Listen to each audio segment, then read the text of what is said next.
इनेलो party प्रदेश में संगठन को मजबूत करने की दिशा में तेजी से काम कर रही है। इसी सिलसिले में रविवार को इंद्री हलके के मटक माजरी स्थित कुंदन पैलेस में पार्टी की एक अहम बैठक आयोजित की गई, जिसकी अध्यक्षता हल्का अध्यक्ष भरत मड़ान ने की।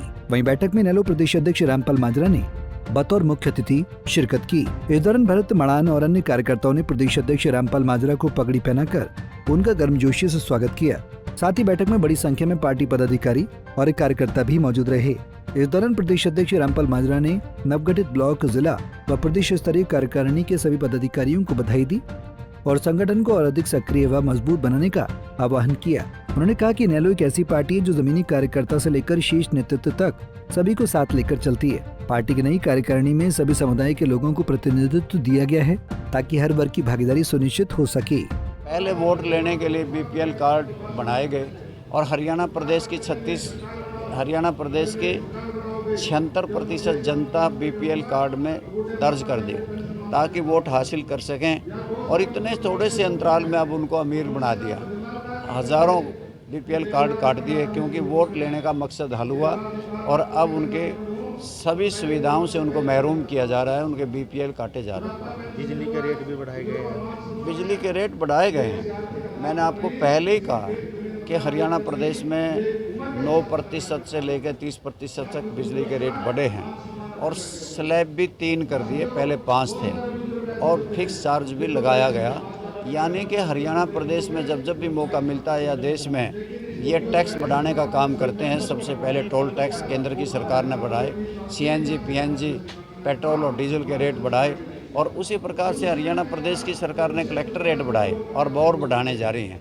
इसी प्रकार से हरियाणा प्रदेश में के बिजली के रेट बढ़ाए गए और हरियाणा प्रदेश में बिजली के मामले में हरियाणा की जनता त्राईमान है। बिजली बहुत महंगी है, खरीदते तो सस्ती हैं, देते महंगी हैं।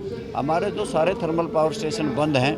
उसका मुख्य कारण ये है कि बिजली परचेज करके खरीद के लोगों को दी जाती है। परचेज करने में भारी इन लोगों को मुनाफा है इस बात का कि कमीशन मोटा मिलता है, कि बिजली खरीद करके देना, अपनी पैदा ना करना। ये सरकार असफल रही है क्योंकि इन्होंने एक क्यूसिक भी पानी नहीं बढ़ाया, एक यूनिट बिजली नहीं बढ़ाई, और हरियाणा प्रदेश का शिक्षा का भट्ठा बैठा दिया। हरियाणा प्रदेश में सारी व्यवस्थाएं फेल कर दी। तो हरियाणा के शिक्षा मंत्री ये कहते हैं कि भाई हरियाणा का शिक्षा का जो मैटर है वो इंग्लिश की बजाय हिंदी में होना चाहिए। क्या वो लिखे पढ़े नहीं है? इस बात को कहते मैंने सुना नहीं आपकी बात। हरियाणा के जो पहले नहीं देख सकते इस चीज़, उनको अपने मुद्दों का खुद ही पता नहीं है। देश में न्यू एजुकेशन पॉलिसी लागू की गई है और जहाँ तक हिंदी प्यार है वो तो बहुत पहले से विधानसभा में है। हिंदी का प्यार इतना ही जताना था तो बहुत पहले जताना चाहिए था। और मैं ये समझता हूँ मेन मुद्दों से लोगों का ध्यान भटकाना है। इस प्रदेश में 225 के लगभग हायर एजुकेशन में सीटें मंजूर हैं पढ़ाई के लिए। आज उनमें से 1,03,000 तो खाली पड़ी हैं, कोई दाखिला नहीं ले रहा। आज पॉलिटेक्निक बंद हैं, इंजीनियरिंग कॉलेज बंद हैं। ये शिक्षा की फेलियर है नहीं है, ये कुछ कर ही नहीं रहे शिक्षा के मामले में। आज स्कूलों में मास्टर नहीं है, और मास्टर नहीं है तो किताबें नहीं है। किताब हैं तो आपके सामने है कि कहीं स्कूलों को मर्ज किया जा रहा है, तोड़ा जा रहा है, बंद किया जा रहा है। ये इसी काम पे लगे हुए हैं। एसवाईएल मुद्दे को लेकर भी आपकी पार्टी से भी, पार्टी की तरफ से भी एसवाईएल के मामले पर जिस प्रकार से केंद्र सरकार ने दोनों राज्यों के मुख्यमंत्रियों की मीटिंग की है, ये एक धोखा है। हमने सुप्रीम कोर्ट से सारे केस जीते हुए हैं। 3 बार सुप्रीम कोर्ट से हरियाणा के पक्ष में केस जीत करके आया है, और इसके साथ साथ केवल बनाने के लिए केंद्र सरकार को कहा हुआ है। कंटेम्प्ट ऑफ कोर्ट में हरियाणा प्रदेश की सरकार को जाना चाहिए था, और बातचीत के जरिए मसला हल होने वाला नहीं है, ये लीपापोती है। संगठन की मजबूती के लिए संगठन की जो मजबूती है उसको लेकर प्रदेश की जनता को कुछ कहेंगे आप? मैं प्रदेश की जनता को ये कहना चाहता हूँ कि कांग्रेस पार्टी के लोग सोए पड़े हैं, अपनी मौज ले रहे हैं, और ठंडे कमरों में बैठ करके वो अपना मौज मस्ती कर रहे हैं। केवल मात्र इंडियन नेशनल लोकदल ही संघर्ष कर रही है। चाहे हरियाणा प्रदेश के बाकड़ा का पानी कम करने का मुद्दा आया हो तो इंडियन नेशनल लोकदल पार्टी ने संघर्ष किया और प्रदर्शन किया। अगर बिजली के रेट बढ़ते हैं तो फिर इंडियन नेशनल लोकदल पार्टी ने ही प्रदर्शन किया, बात उठाई। और इसी प्रकार से अगर किसान को जिंदा जला दिया पानीपत में, केवल लोकदल पार्टी ने ही इसके लिए संघर्ष किया। और इसके साथ साथ अगर HAU में छात्रों पर लाठीचार्ज किया गया तो केवल लोकदल पार्टी ने ही उसको लिया और उस प्रदर्शन में जाके शामिल हुए।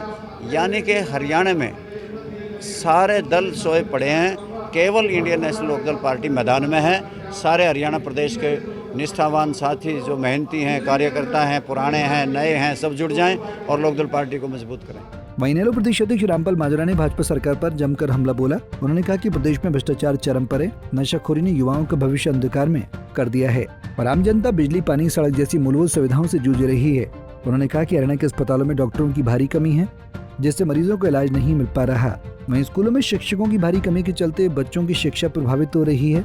माजरा ने कहा कि सरकार को बने 1 साल पूरा होने को है, लेकिन आज भी प्रदेश में विकास कार्य नजर नहीं आते। इस सब पर हल्का प्रधान भरत मड़ान ने भी अपनी प्रतिक्रिया दी। कार्यकारिणी हमने घोषित की है और पिछले 4-5 दिन से ही आप देख रहे हैं अभी इंद्री में जो इनेलो में माहौल बना हुआ है वो इसलिए बना हुआ है क्योंकि जो कांग्रेस विपक्ष की भूमिका नहीं निभा पा रही थी, अब उस मोड में इंडियन नेशनल लोकदल आ चुकी है। और यही आप अभी देखोगे कि हमने जो प्रोग्राम किया था वो 150 से 200 आदमियों को किया था एक नॉर्मल मीटिंग के लिए, जो अब जाके 250 से 300 हो गया है और हमारे को भी दोबारा से कुर्सियाँ मंगानी पड़ी हैं। तो यही दर्शाता है कि इंडियन नेशनल लोकदल की तरफ लोगों का रुझान कितना अधिक है। जो आज कार्यकारिणी गठित की गई है इसमें सभी समाज का ध्यान रखा गया है। जो आज 21 सदस्यीय कार्यकारिणी घोषित की गई है, इसमें सभी समाजों का ध्यान नहीं रखा गया। सभी समाजों ने अपने आप बढ़ चढ़कर अपना हिस्सा लिया है और इसमें जैसे आप देखोगे कश्यप समाज से रोहित कश्यप जी आए हैं, काम्बोज समाज से अशोक जी आए हैं उप प्रधान में और रोहित कश्यप जी उप प्रधान में आए हैं। ये वाल्मीकि समाज से हमारे कृष्ण बयानी जी आए हैं और जो कोषाध्यक्ष असलम जी आए हैं, मुसलमानों का ध्यान रखा गया है। आप ही पाल समाज से गुरनाम पाल जी आए हुए हैं। लगभग ऐसा कोई समाज नहीं छोड़ा गया जो 21 सदस्यीय कार्यकारिणी में नहीं लिया गया। नवनियुक्त कार्यकारिणी कमेटी को क्या संदेश देना चाहिए?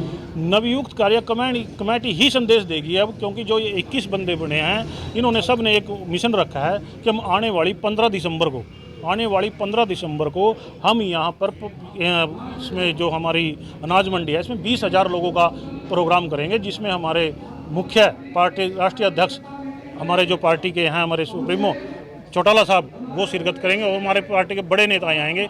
आज से हम सभी ने ये मिशन ले लिया है कि हमें 15 दिसंबर जो इंद्री हल्के में प्रोग्राम रखे गए वो इतना बड़ा कर देना है कि हमारे यहाँ से 10-10 हल्कों तक गूंज जाएगी भी इंद्री हल्के में इतना तगड़ा प्रोग्राम हुआ। रामपाल माजरा ने कहा कि इनेलो आने वाले समय में हर जिले और हर हल्के में जनसंपर्क अभियान चलाकर संगठन को और सशक्त बनाएगी। उन्होंने कार्यकर्ताओं से आह्वान किया कि वो गाँव-गाँव जाकर पार्टी की नीतियों और सरकार की विफलताओं को जन जन तक पहुँचाएं। इंद्री से मैनपाल कश्यप, पंजाब केसरी टीवी। हमसे जुड़े रहने के लिए हमारे YouTube चैनल को सब्सक्राइब करें और नई वीडियो की नोटिफिकेशन के लिए बेल आइकॉन को दबाएं। अगर आप ये वीडियो Facebook पर देख रहे हैं तो लाइक जरूर करें और ज्यादा से ज्यादा शेयर करें। धन्यवाद।